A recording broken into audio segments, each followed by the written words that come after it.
Merci Madame la Présidente. Effectivement, le débat a été largement engagé hier, mais comme certains de nos collègues peut-être n'étaient pas là hier soir,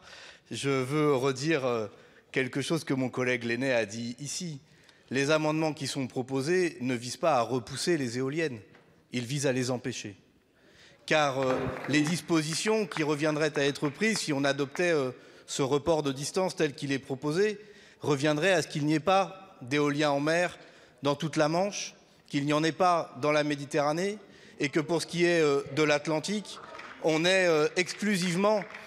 de l'éolien flottant, c'est-à-dire qu'on n'en est pas avant de nombreuses années, car aujourd'hui la technologie flottante, même si elle est prometteuse, même s'il y a des fermes pilotes, même s'il y a un parc à l'étranger, nous ne sommes pas en capacité de la déployer massivement, rapidement, et en plus elle coûtera plus cher, il faut le dire aussi, et je croyais qu'il n'y avait pas que les insoumis pour défendre la bonne gestion des deniers publics.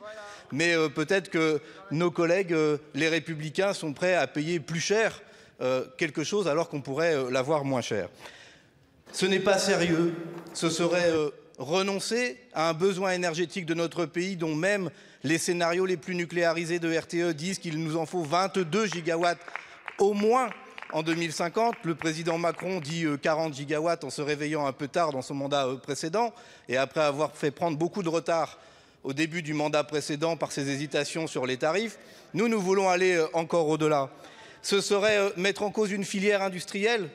et se retrouver dans la même situation que nous avons aujourd'hui sur l'éolien terrestre ou le photovoltaïque, où nous renoncerions, nous saborderions en quelque sorte des années de travail d'ingénieurs, de techniciens, d'ouvriers français,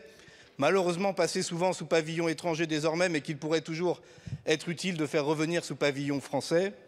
Et au passage, ce serait pour certains de nos collègues LR revenir sur une démarche engagée sous Nicolas Sarkozy. Peut-être que vous ne vous y retrouvez plus, Monsieur Le Fur et d'autres, mais en l'espèce, c'est peut-être une des seules bonnes décisions qu'il avait prises